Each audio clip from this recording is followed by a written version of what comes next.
Hello class. So today we're going to talk about the most fundamental and important pieces of critical thinking and argumentation that is out there, which is data, claim, and evidence.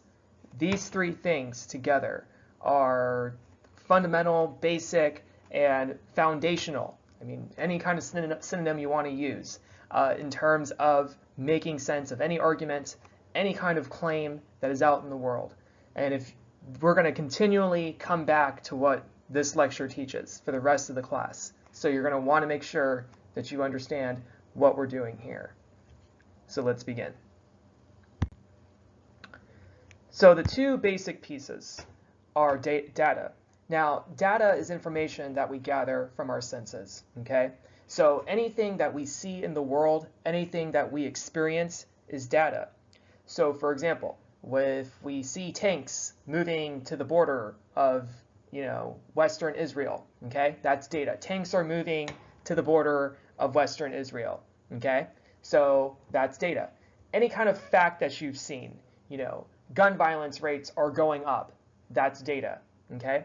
Anything that we perceive from our senses, it's getting colder outside, is data, okay. So we're in this world, we perceive things, we experience things, and these things that we see, experience, taste, touch, that's all data. Claims are assertions about the implication of a datum or piece of data, okay? So the fundamental structure of experiencing things and making claims about things is this, okay? So in one little box you have data, okay? So for example, tanks are moving westward, okay, on the Israeli border, okay? That's data, okay? So we can put tanks moving, okay?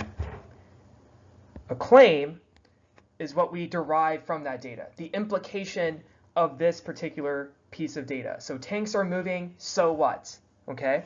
So people will make claims based on a piece of data. So maybe people are going to say, as a claim,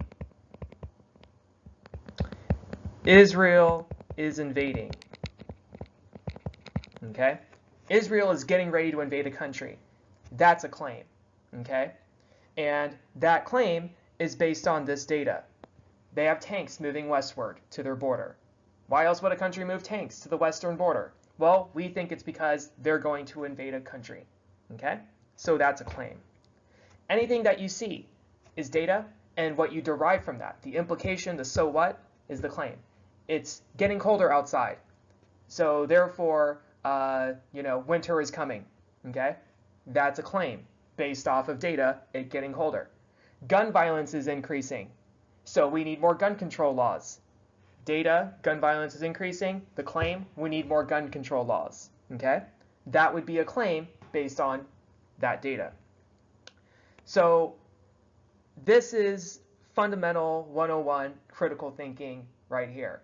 Pretty much anything that you believe, any kind of assertion that you hear, any advertising claim that you hear, any argument that you hear, anything that somebody tells you, okay, is basically about this, data and claim.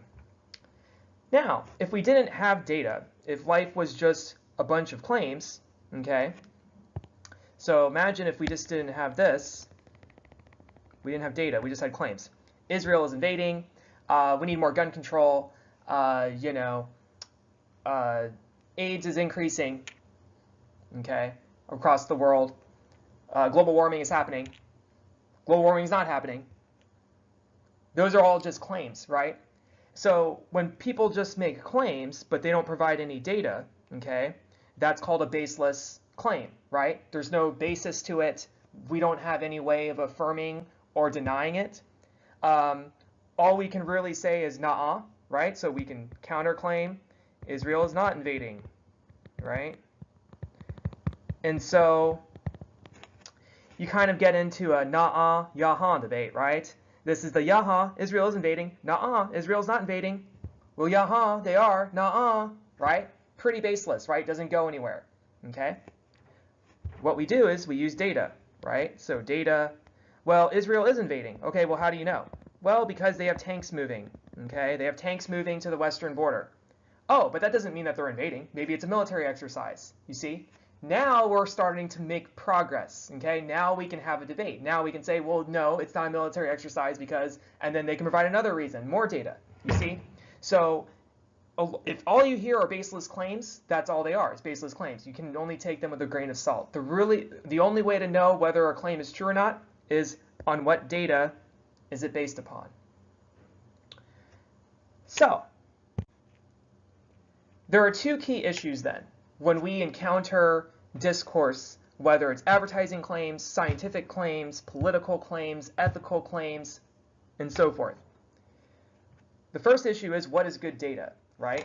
Because, you know, if you have really bad data, so let's say the data was gun violence is increasing, okay? Somebody's advocating for gun control, okay? So the claim is, you know, gun control laws, okay, we need more. We need to increase gun control laws. And the data is gun violence is increasing. Okay, I'm just using shorthand here. So there's two key issues here. What is good data? So the first question you might ask is, well, how do you know gun violence is increasing? If it turns out that the data isn't good, okay, and we're going to talk about how do we know when we have good data, then if it turns out gun violence is actually decreasing and this data was actually bad, then the claim may not follow anymore because the claim is based off bad data, okay? So what we first have to figure out is, what is good data, right? So how do we evaluate this? But even if we have good data, doesn't necessarily mean that any claim is going to be necessarily good, okay? So you can still make bad claims, and when I say bad claims, claims that don't follow based on good data. So let's say it was true, like we verified the fact that yes, gun violence is increasing, we got a really good source, the source is reliable, and so forth. And like I said, we're going to talk about how do we know we have good data. We still have to ask, is this a good claim that we should increase gun control laws? Because it's very easy if you just think about the gun control debate that's very relevant right now as I speak about this, people can agree that gun violence is increasing, but people can disagree what we do about it, right? So some people would say, well, we should just invest in mental health, invest in counter crime, counter terrorism, whatever. Other people say we need to make it harder for criminals to get guns. And so people use that as a way to disagree about this piece of data, right? So another possible claim is, no, what we need to do is we need, more mental health, okay? Mental health services, right? We need to increase mental health services, okay? Now, technically in this debate here, these aren't necessarily mutually exclusive, right? I mean, you could say both are true. Yes, we need to make it harder for criminals to get guns, and we need to increase mental health services. But in a lot of cases, and maybe even in this case, the claims might be mutually exclusive, okay? So one might say, we don't need to increase gun control laws. The other might say, no, we don't. We don't need to increase gun control laws. In fact, we need to make it easier for people to get guns so people can defend themselves. So in that case, same data, but mutually exclusive claims, okay? So it just depends. It just depends on what angle you're taking based on the data and the angle you're taking with the claim. But what we're going to do in this lecture then is figure out what is good data, okay? And later lectures are really going to focus on this. What's a good claim that we can make from good data, okay? Because the idea is that the connection between these two, there's a lot of things that can go wrong here, okay? So let's talk about good data. There are generally two sources of data, okay, that we have. And this is based on a lecture that I saw from a philosopher, Peter Lipton. And so there's two ways that we get data in the world, okay? One is through personal experience. This is data that we see for ourselves, okay? So you go out and you see for yourself that Mark murdered Susie. You saw it, okay? That's personal experience, okay? You've made sales before, so you know how the sales process works from personal experience, right? Because you did it yourself, okay? But the other source is testimony. So what we haven't been able to see from ourselves, yet we may claim to know, is something that we've heard from other people, okay? So we may have never, measured weather patterns before, but we trust the weatherman who does do those pattern measurements, and we trust that whatever the weather person says is true. It's testimony, right? Not all of us have gone to medical school, okay? But we trust the doctor when the doctor tells us that, this is what you have and this is what you need to do. That's testimony, right? Like the doctor, because we're assuming that the doctor has gone through the experience of seeing this stuff, being educated about these things. So that's testimony. So either you learn it for yourself or you learn it from someone else. That's where all knowledge comes from. Knowledge usually comes from these two ways: personal experience or testimony. Either you experienced it yourself or somebody else has told you that it was true. And it seems to be the case. So if data is bifurcated this way, then we first have to look at how do we evaluate personal experience. So this is where, how do we decide if we have good data, okay? Well, it's kind of interesting, when we have to try to evaluate our own personal experience. So like, how do you know that you actually saw what you saw, right? Or experienced what you experienced? But there's 4 criteria that I think can kind of help sort this out. One is disinterest. You saw what was and not what you desired, okay? So if, let's say, you saw Mark kill Susie, right? One way you can make sure that this is actually what you saw is that you saw what was, not what you were hoping to see. Maybe a better example would be during the Orlando nightclub shootings. Let's say you were there when it happened, right? How do you know that the shooter actually had an AR-15? Well, I saw it. But how do you know that's actually what you saw and not what you just wanted to see, okay?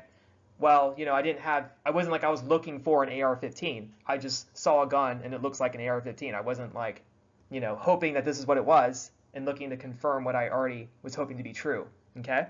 So there has to be some kind of disinterest. That's one way to sit back. Did I actually see what was, or am I connotating it or trying to remember it in a way that I want it to be? Self-awareness, right? Do you know your limitations of observation? So obviously you can't see everything at once. You have to recognize that you have a very limited perspective on things. So are you aware of your limitations and that it's not possible for you to experience everything and see everything all at the same time?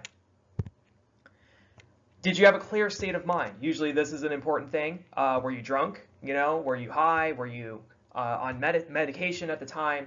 So these are things like, did you really see this? Did you really experience this? That's how we evaluate that. And recency, right?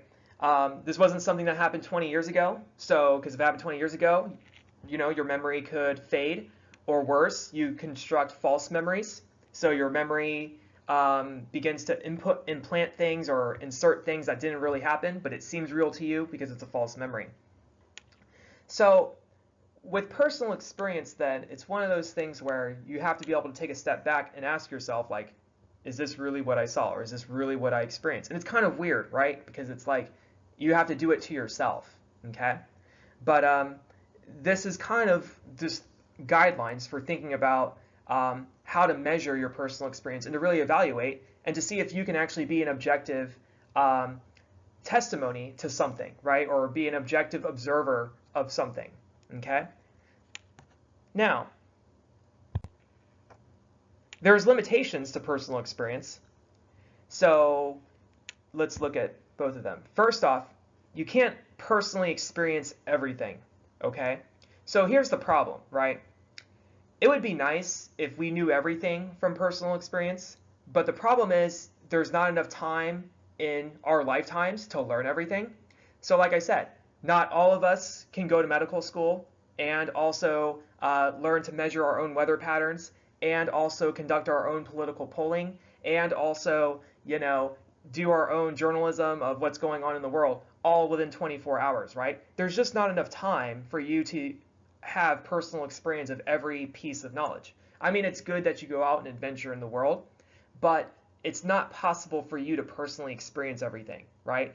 So because of that, we have to trust other people, right? And let them handle certain other things. Let the weatherman handle the weather. let the doctor handle the medical stuff and so forth, because we just don't have time to do everything ourselves. The other limitation of personal experience. So while having personal experience is a good thing, it's very enriching. You can really speak to things. I mean, you saw it for yourself. You can say it's true because you saw it and you had a clear state of mind.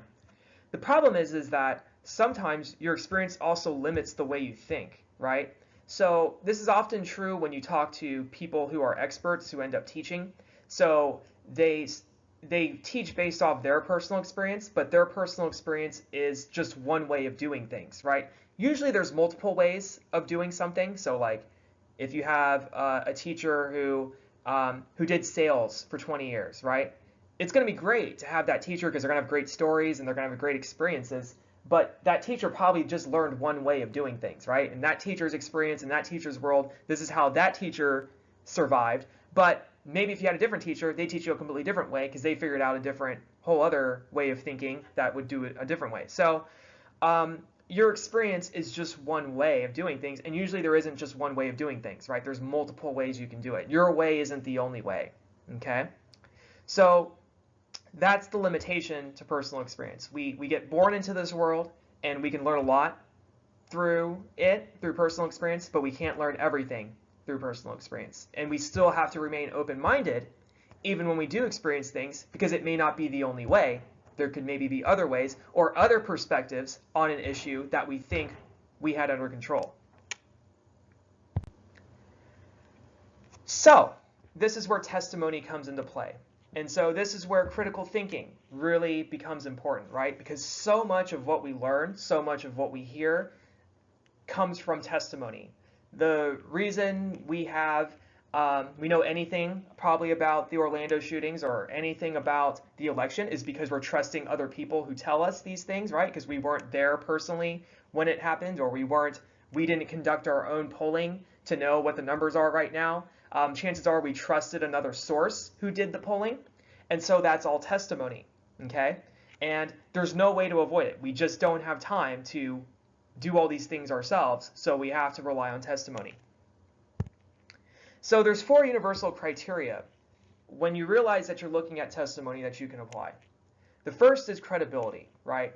So anytime you're getting knowledge from a source outside of your own experience, you want to make sure, is the person who's telling me this, are they credible, okay? Now, credibility in this case means some kind of credential, right? Usually where they have a right to talk about this topic, right? They've earned that right to be able to speak about this. They've had the training. They know what to look for, right? So you don't necessarily want to take medical advice from somebody who's never done any kind of medical research, or has never been to medical school, or has never had any training in medicine, right? Like random person off the street's going to give you medical advice. Okay, so there's a lack of credibility there. Universally, you should look at internal consistency.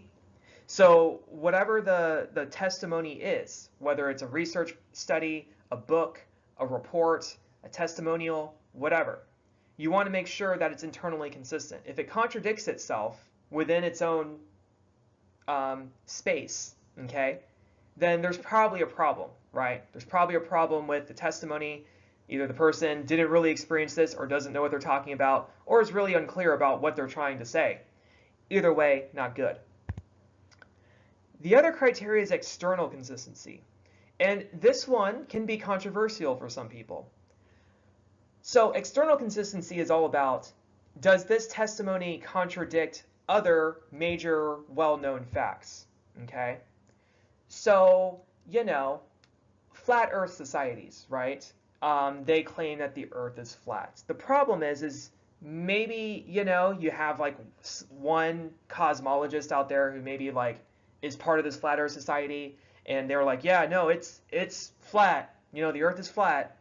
And it might be credible, it might be internally consistent, but just externally, like 99.9% of scientists would disagree with this. So like the burden of proof is incredibly high when you're going to do some kind of counter contradiction to a well-known fact, okay? Now, this kind of gets controversial because sometimes the consensus can be wrong. It's rare, but it can happen, okay? But you know, the more contradictory it is to external facts. So let's say if we did the Orlando shooting, let's say you were a witness, okay, and there were 30 other witnesses there, right? If 29 other witnesses say the person had an AR-15, but then one person says no, he had a pistol, you know, it's how can 29 other people be wrong about this, right? It's the burden of proof is going to be very high on the person claiming the pistol, okay? And then fourthly, you want to look at recency, okay? So we generally like testimony to be recent, right? Because somebody could have been right 10 years ago, but not right anymore because something newer has came out, okay? So you might have found a study in 1940 that said, you know, smoking isn't bad for you. But in 1940, that's what was believed at the time.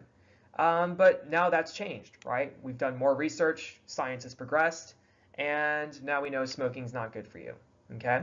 So recency is going to be important as well. So universally, when you're looking at testimony, and that's any kind of claim that's provided or any kind of data that's provided by other people, okay, that you didn't see for yourself, but you're having to take their word for it.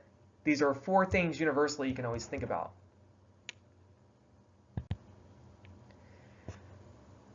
And on top of the universal, there's also very specific things that you can look for depending on the type of testimony that's given, okay? So the first type of testimony is testimonials. And these are personal narratives about an event. So you'll see testimonials in court cases. Some witness will give a testimony, here's what I saw. In advertisements for supplements, you know, weird supplements, you always have like a video of somebody being like, yes, this drug changed my life forever, you know, before I was evil and bad and now I'm all awesome and good, you know. These are all testimonials, okay? So when you have somebody who's telling a narrative, a personal narrative about something they saw or something they did and how awesome it worked, you need to consider some things. First off, you gotta look at selectivity, okay? So selectivity has to do with the fact that people might bias the examples that they bring up. So they might just bring up all the good things that they remember, but leave out the bad things just because, you know, it makes them sound less consistent, or they don't want to upset the people that they're trying to support. So people might selectively recall certain things and not recall other things, or not bring up other things because it'll make them sound too convoluted.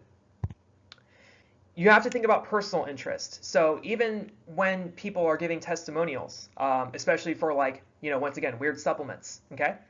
You know, personal interest. Maybe they're getting paid for this, you know, or maybe it's important for people to buy this medicine because they get a commission, something like that. So whoever's providing the testimonial, in court cases, if the witness hates the defendant, right, then they might have a personal interest in making sure that the defendant sounds horrible. And so that could discredit the witness, right? Because the discredit the witness isn't going to be free of personal interest or bias. And you just have to remember the human factor, that once again, memory issues can occur. We can have false memories of things. You can have cases of mistaken identity, okay? Or sometimes people think they saw something, but that's not really what they saw, right? So these are all things that we have to take into account. So when you look at court cases, a lot of times lawyers are looking for these things, okay? Are there holes in the testimony that we can then use to discredit the witness? So that's testimonials. That's one form of data. Another kind of testimonial, well, a form of testimony, kind of like testimonials though, are authoritative declarations.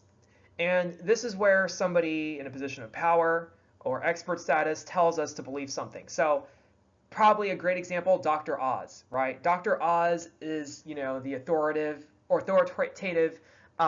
person who likes to declare things like, oh, you know, apple juice has arsenic in it. And so people freaked out about apple juice, right? If you remember that.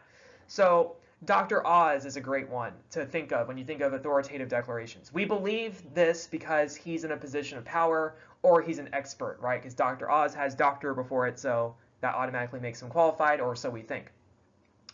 Now, here are some things we have to be aware of, though, even when we hear something from an expert or somebody like Dr. Oz or even a government official. First off, does the authority actually have access to these facts, right? or to the data even. So when Dr. Oz says apple juice has arsenic in it, how does he know, right? Like, what did he study, or where did he get this idea from? We have to make sure that he actually has access to this data, or is he just repeating what somebody else had said in some other instance, okay? Then you have to make sure it's free of distorting influences. So probably Oprah, right, and some of those other famous talk show hosts, like, oh yeah, read this book, it's pretty good, you know, it's awesome, it'll change your life. Well, how do we know?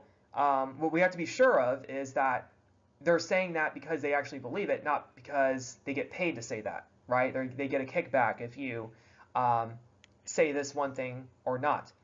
Now, some complexities occur, and unfortunately we don't have time to really go in depth on this, is what counts as bias, okay? Because you could still say something true even if you're getting paid for it, okay?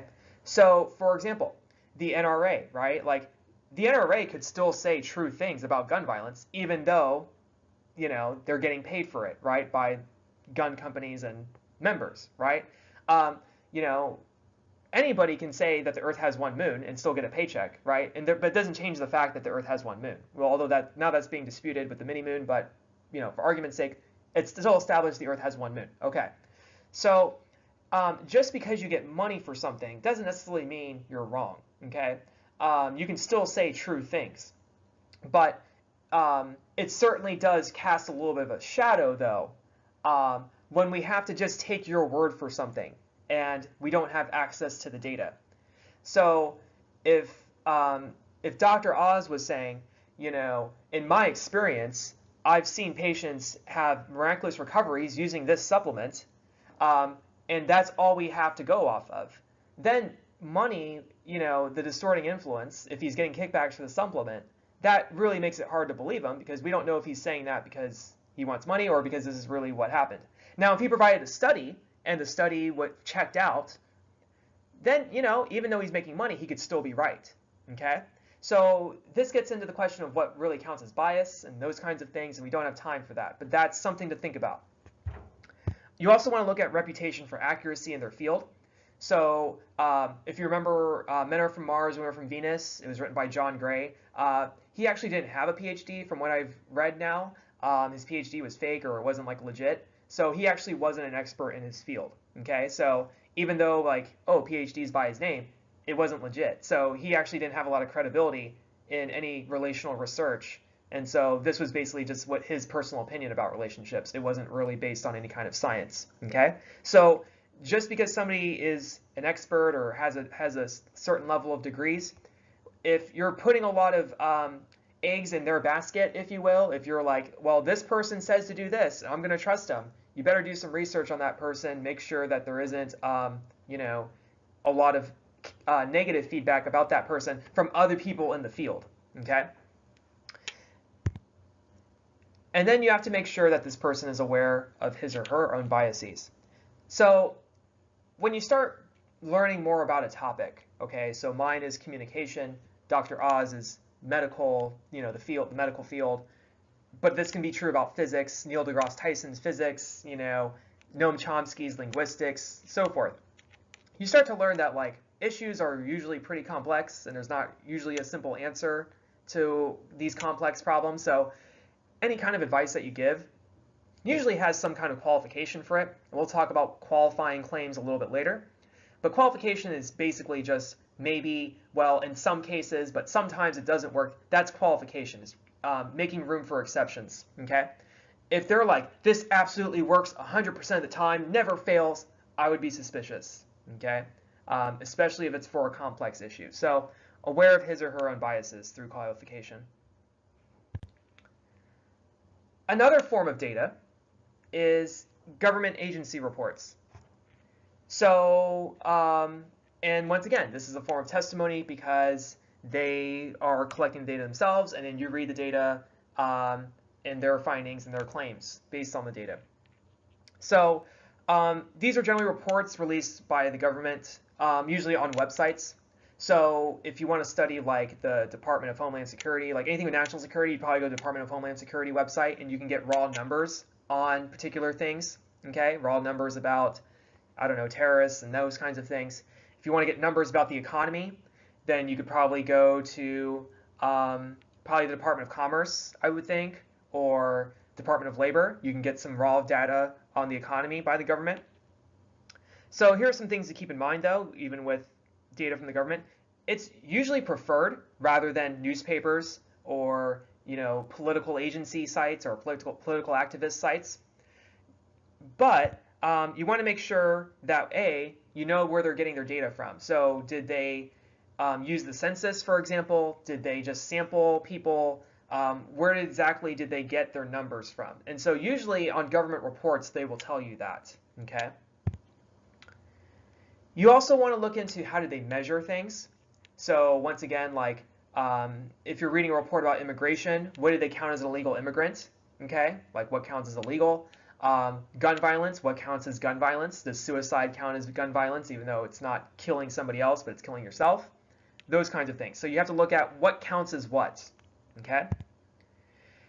You still have to think about political interests, at least in some cases. If a department is inclined to maybe appear to be more productive than what it actually is, there might be that. The problem is it's hard to prove this. So you can't just be like, well, the Department of Labor exaggerates their employment numbers just because, they work for Barack Obama. That's just kind of a claim. You need some kind of proof, right? And so to prove exaggeration, you have to have some kind of counter data that would prove that, and then you have to then look into, well, how does their data compare to theirs and other sources and so forth. So once again, bias is kind of a hard thing to prove. So if you just claim it, they're biased, well, that's pretty baseless. But then you need data, and that data is hard to get, okay? Then you have research studies. So these are studies conducted by other people that report findings based on collected data, okay? So when you look at research studies, and hopefully your paper will have, well, it's going to be required, so hopefully not hopefully, but it will, have a lot of government data and research studies. Hopefully those will be a lot of your sources. So research studies are scientific, and here's a couple things to look into. First off, you got to make sure this is a peer-reviewed study, okay? So a lot of people, political activist sites will say, we're going to do a study. And all they did was post a poll on Facebook. And see, we did a study because we posted a poll on Facebook and people answered and we had numbers, okay? But there's problems with posting a study on Facebook and claiming it's representative of the whole population.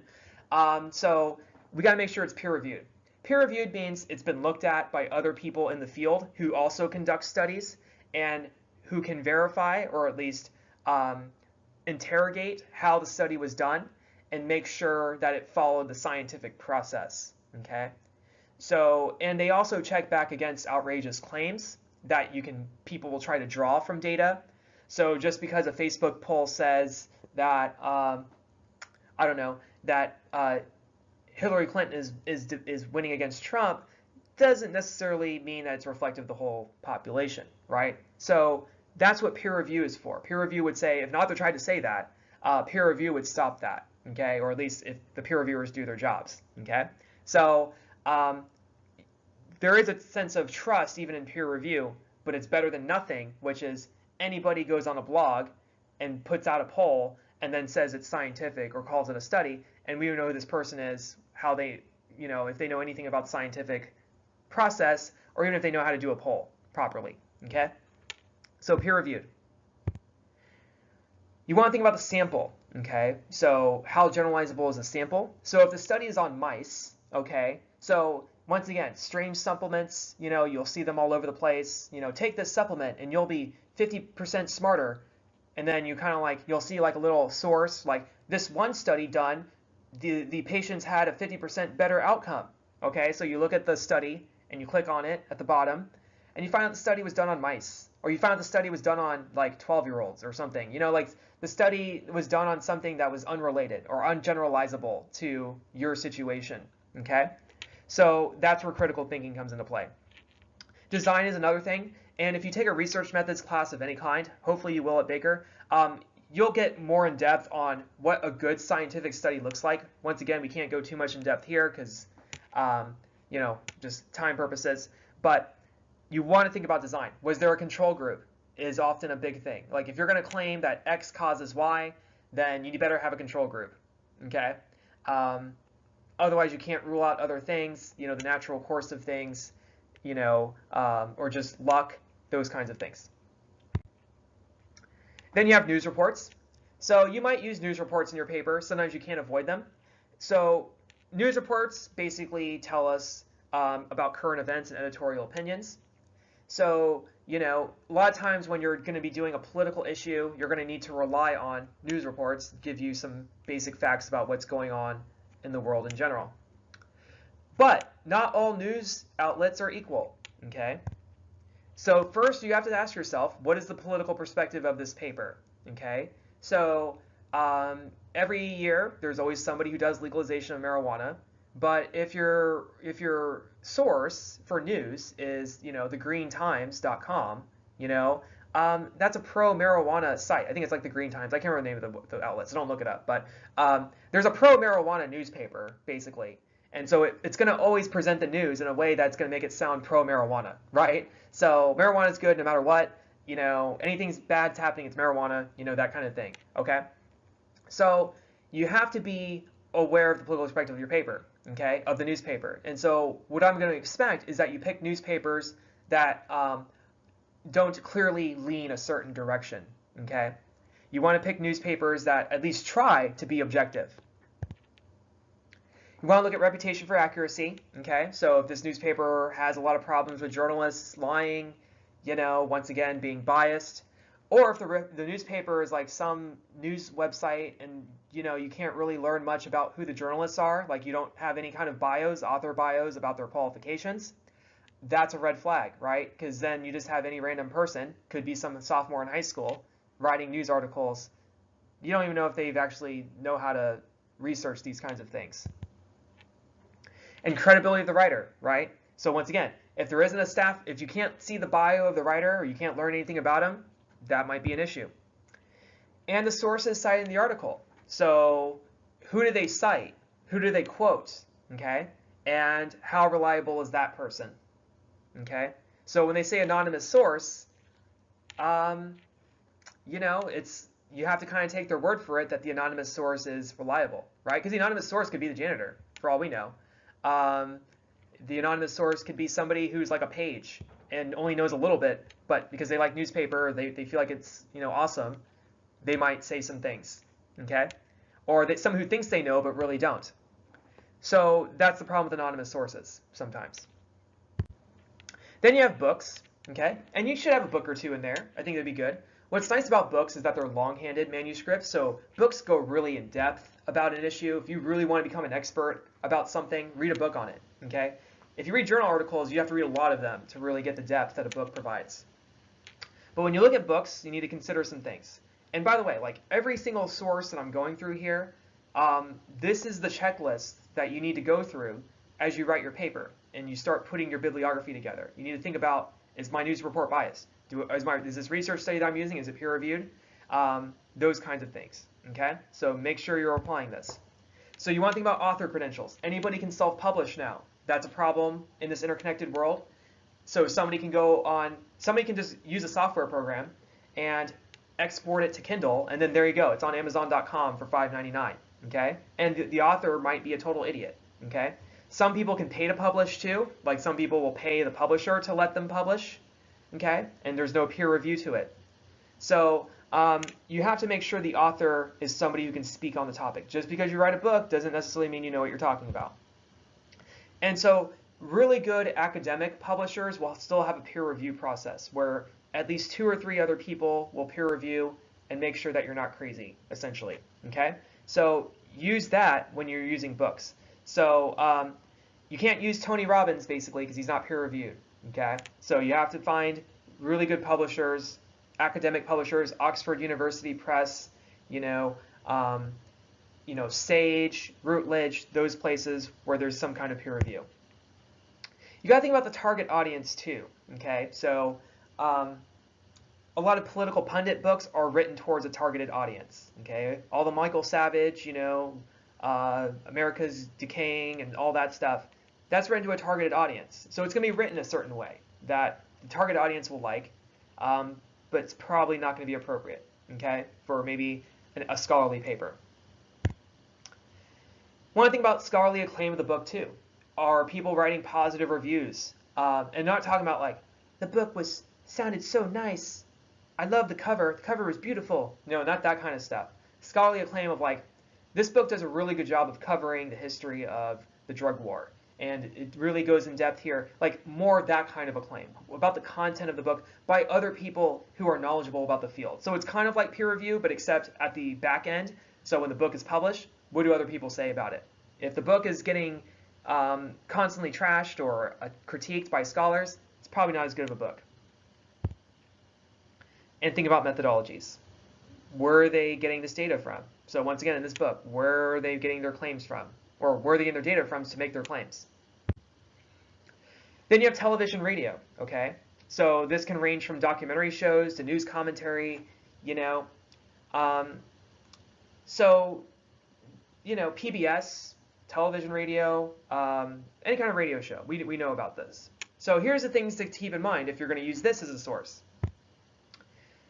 The big thing about media outlets, especially television and radio, okay? And I dated a news reporter, so I can speak to this from her personal experience, okay? From her testimony. It's all about ratings, okay? So they will air what will get their ratings up, okay? So that's why if you were like, why is the media always reporting negative things and awful things? Well, because it gets ratings, because people care about negative things. That's what gets people to watch, right? If you report somebody, today a bunch of kids went on a bus and went to school safely. Okay, well that's not news, nobody cares. Oh, today 2 kids got on a bus and the bus got in a car accident and 3 of the kids died. Oh, now that's news. Now people want to know what's going on. Okay, so ratings. Okay, it's all about ratings. What's going to get people to watch? What's going to get people interested? That's why controversy is very attractive to media. Commercial pressure. Okay. So you have to think about, especially with corporate news outlets, they have sponsors, right? And so they're not going to want to say bad things about their sponsors, okay? Or they're going to be very strategic. If they have to cover their sponsor, they're going to be very strategic about how they report on it, okay? So that's the problem with having corporate media. Is there a better solution? I don't know, but that is going to be one of the limitations to corporate media. And then you have to think of political bias of the show and outlet itself. A Fox News commentary is going to be a lot different than an MSNBC one, okay? So you have to think about what am I trying to do here? So for scholarly papers, you try to pick things that try to be objective, okay? That try to at least find a middle ground between things, okay? Or at least are aware of the opposing side and address it substantially rather than just like, those people on the left are evil idiots, or those people on the right are just ignorant, like that kind of stuff. We want substantial addressing, okay? Then you have the internet, okay? And this is kind of like the general internet, okay? So these are blogs, forums, memes, social media, etc. You probably shouldn't use general internet, forums, blogs, etc. for your paper.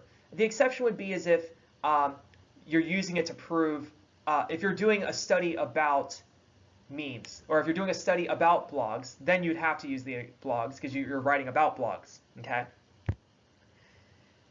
The problems with the internet, or the things you have to think about is, first off, who created it? The problem with the internet is that anybody can write anything, okay? And you can have a 9th grade education, you could have no idea what you're talking about, or you could just be repeating what other people are saying who don't know what they're talking about, okay? So you have to think about website author creator. The problem with the internet is a lot of times this isn't accessible. So you have to take it with a grain of salt. Think about intended audience. Once again, are they trying to get a rile out of certain people? Okay, that's going to cause problems. Political perspective, okay? Certain web pages are going to have political perspectives. That's not anything new. Accessibility of the evidence. So when somebody makes a claim and they provide some data, how accessible is that data? So if they say, a study showed that when states have gun laws, gun violence goes up. Okay, well, what's the study? Can we see the study? If they just say a study, but there's no like, well, here's the link to the study so you can see it for yourself, that's a problem, right? Because we don't know which study you're talking about. There's no way for us to verify it. There's no way for us to see it. So we're just kind of taking this person's word for it. And, you know, sometimes we shouldn't take people's word for things. And standards for posting. The problem with the internet is anybody can post. There's no peer review. There's no standards like fact checking, anything like that. So if it's too easy to post, then, you know, it's hard to really make sure that you're getting good data here. So you really want to try to avoid using this form as a source for your paper. What you want to try to use, research studies. You can use some news reports and books. I would say those are probably the top 3 that I would suggest. Okay, maybe authoritative declarations depending on who it's coming from, but those are probably going to be the main 3 or 4. Now, we've looked at data. Now let's look at claims. Now, a claim is an assertion or implication that we draw from a piece of data. This is something that we've talked about before. So what we also have are these things called criteria. And a criteria is a way of measuring whether a claim should be accepted as true. And criteria will vary based on the kind of claim that you make. So what we're going to do next is we're going to look at 3 kinds of claims, and we're going to look at the criteria for each. Okay? And yeah, let's do that. Okay. So factual claims. That's the first kind of claim that you can make.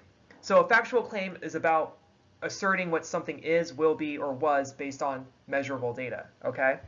So a factual claim would be something like, a present fact would be humans are causing global warming. That's a factual claim, okay? It's saying in the present, this is happening. This is the case, okay? Humans are causing global warming. It's not saying humans ought to cause global warming, okay? Or humans causing global warming is a good thing. It's just stating a fact. Humans are causing global warming. That's a present fact, okay? Now, of course, some people would dispute this fact, but it is a factual claim. There's past historical facts, okay? Stephen Avery killed Teresa Halbach. If those of you who've watched Making a Murderer, this was up for dispute, okay, in that show. I will not reveal the ending, but that's a historical fact, okay? And we can dispute whether this happened or not, okay? That's still a factual claim. And then future facts. The national debt will triple by 2030. That is a factual claim, okay? And so we can dispute this. No, the national debt will not be triple by 2030. We'll pay it off. You know, somebody will pay it off at some point, probably us through taxes. But you know, the national debt won't be triple by 2030. We can dispute that. Okay, we can debate that.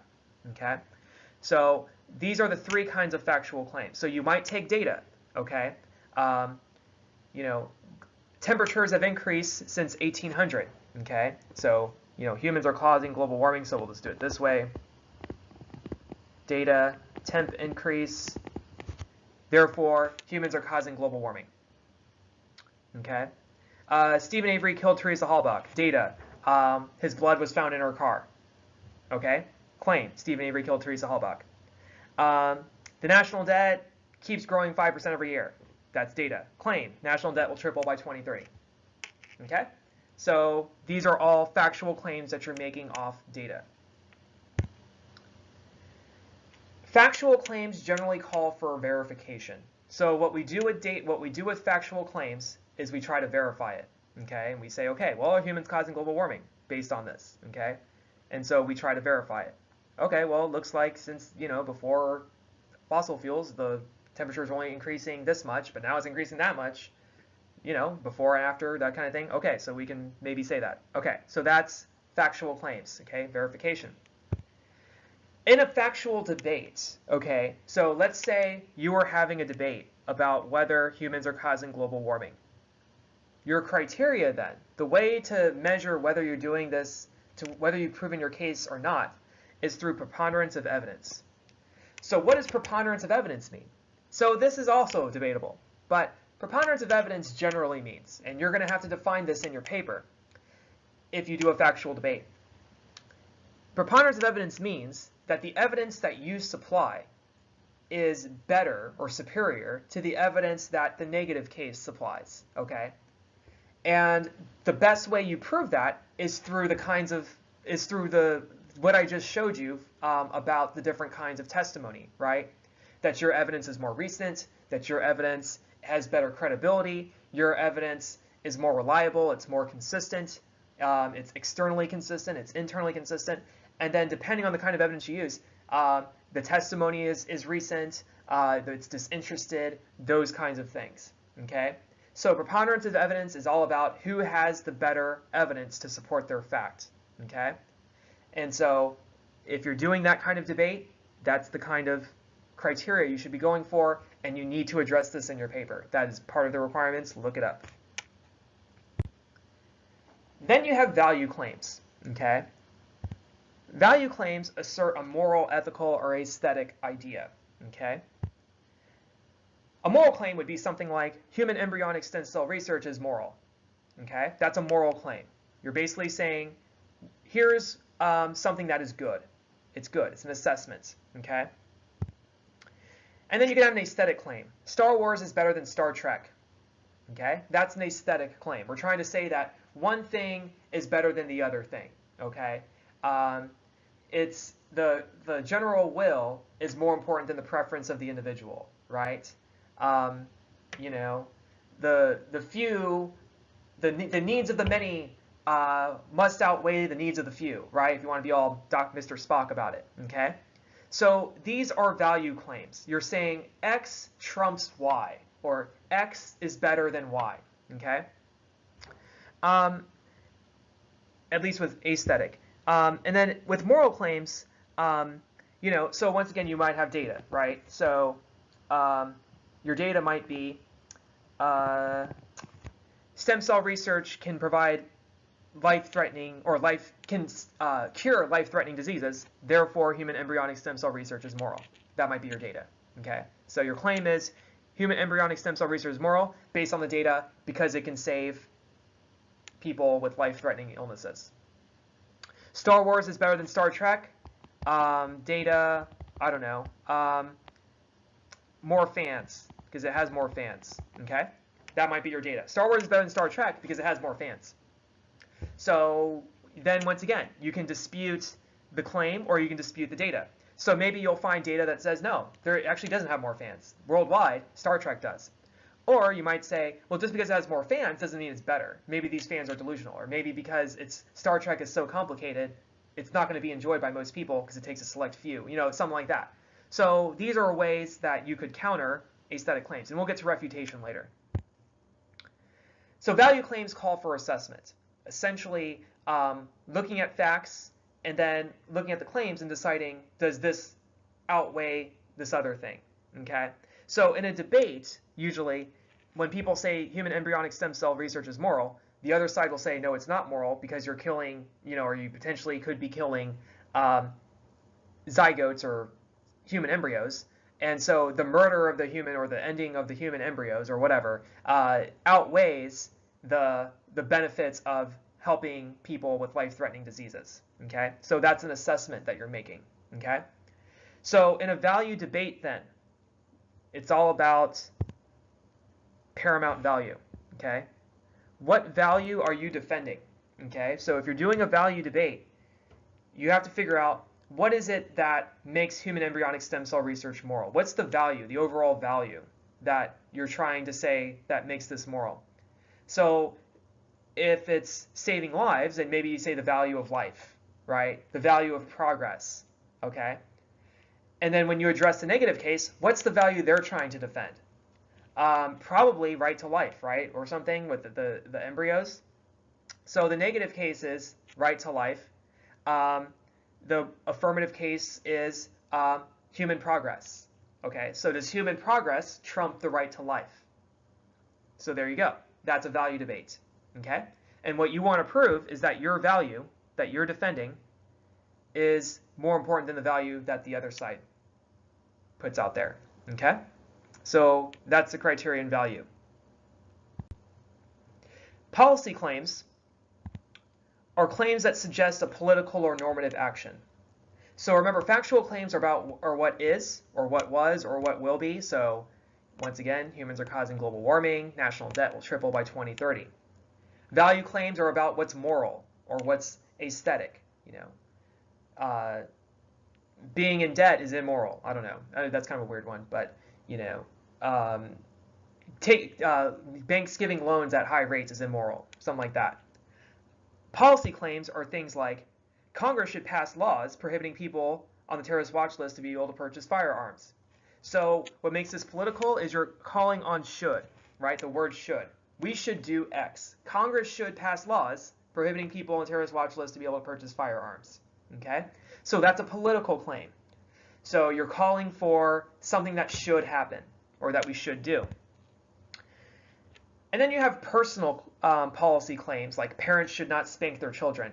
Okay? So it's not political because you're not bringing in Congress, but it's like personally, you should do X, right? Parents should not spank their children. People should recycle more.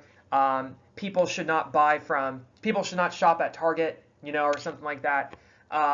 These are personal political claims. Like they're micro, I almost want to call them micro political more than anything because that just sounds a little bit more, just sounds better than personal. But it's micro political, right? You're not calling on Congress to do something. You're calling on people to do something, okay?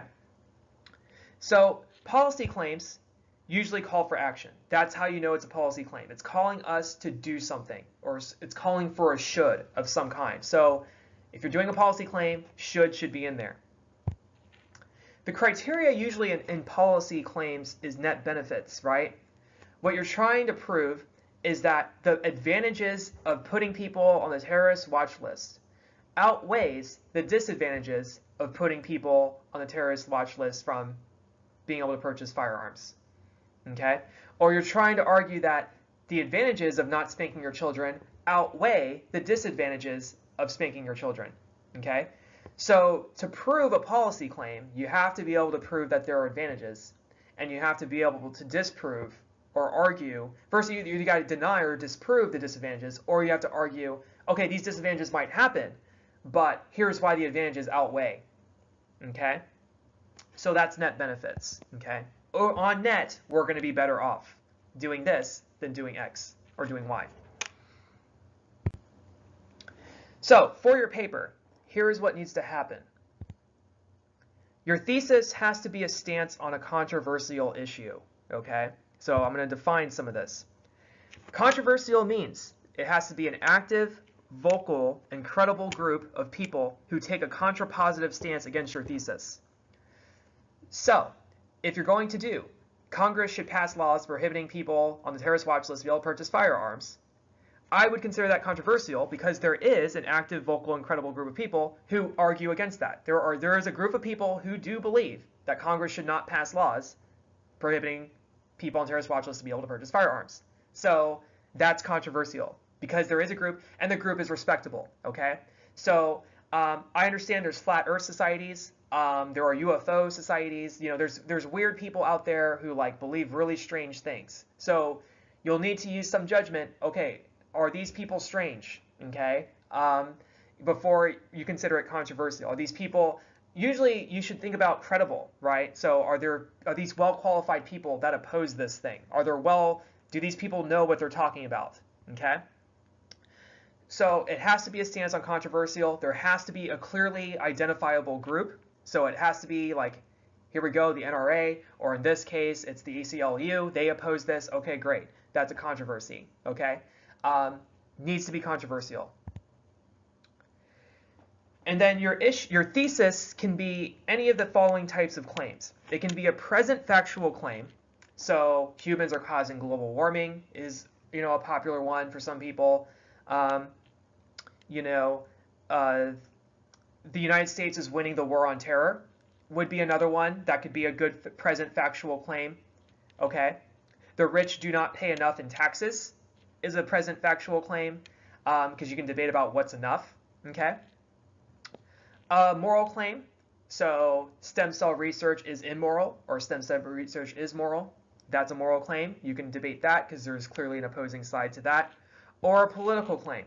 Okay, And once again, it has to be controversial. So if you want to do the gun laws, that's fine. You want it to be something that's positive, like that calls for an action versus inaction, because you want to do something that could change the status quo, not just keep it the same. Okay. So, but it has to be controversial. There has to be an active, vocal, and credible group. So you can't be like, I don't know, you can't pick something that's like nobody would really oppose, right? Or like a very strange group of people like oppose it, right? It needs to be something that's very mainstream that we can see, oh yeah, we can see how that's controversial, okay? And in your proposal then, you'll need to prove that this is a controversy. So you'll need to provide sources of people who oppose these things. And you'll need to provide sample arguments of what they make against your thesis, okay? So you need to prove that there's controversy. It is not my burden or your classmates' burden to figure out if this is a controversy or not. You have to prove that in your proposal. And feel free to ask or email me ahead of time and just say, hey, here's kind of what I'm thinking. You can just kind of say, I'm thinking about doing a topic like this. What do you think? And I can tell you yay or nay right away, and then you can do your paper if you want. So you're free to email me and get pre-approval before you start your proposal. Okay? Perfectly fine. And then make sure that you have criteria. So in your proposal, talk about the criteria that you're going to use to decide how you prove your claim or not, and make sure you're clear about it. So just don't say, my value is morality. Well, duh. Well, what's morality? Right, number one. And two, morality isn't a value on its own. So then you need to talk about, my value is justice. My value is the right to life. My value is national security. Okay? Something like that. If you're doing factual claims, my value is, my criteria is preponderance of evidence. Preponderance of evidence in this case is, and then explain what that means. If you're doing a policy case, my policy case is net benefits. And I'm defining net benefits as being the greatest good for the greatest number of American people, something like that, okay? Those kinds of things. So you got to make that clear. Conclusion. The fundamentals of arguing and thinking is data and claims. You see all these things in the world, right? And it's all about what do you do with it, right? It's cloudy outside. What claim do you make from that data? It's going to rain. A tornado's coming. You know, we're going through a drought now. What is the claim? Okay, data and claim. If you don't have data and you just hear a claim, not much you can do. Every form of evidence is going to have strengths and weaknesses. Okay, there's some great things about government agency reports. A weakness of government agency reports, by the way, takes a long time for them to release these great reports. Okay. Every kind of evidence is going to have limitations. So it's not like, you know, you're going to come up with a perfect case that has no problems or no limitations. Okay? Everything can be debatable to some degree. You got to know the different kinds of claims and what they call for. Okay? So if you're making a moral claim, it doesn't make sense to talk about, you know, policy necessarily. Stem cell research is immoral. You know, if you're arguing on that level, well, it is immoral, but, you know, Congress would never do anything about it. But that doesn't, you're talking past each other, right? Because it doesn't matter if it's politically expedient or not. You're arguing that it's wrong, right? That kind of thing. So, the suspension of critical thinking really happens when we have to trust each other, right? So Ronald Reagan has a really good quote, trust but verify. And so as you enter the world, you use the internet and you use things where you have to rely on what other people tell you. It would be nice if you could see all data for yourself, if you could learn things through personal experience, but life is just too short and we just don't have the time and the money to do it. And when we have to trust people, well, that's what trust is. Trust is saying that I'll accept your claims, maybe without seeing the data myself or very little of the data myself. So maybe in this world, what we have to do a little bit more is trust but verify.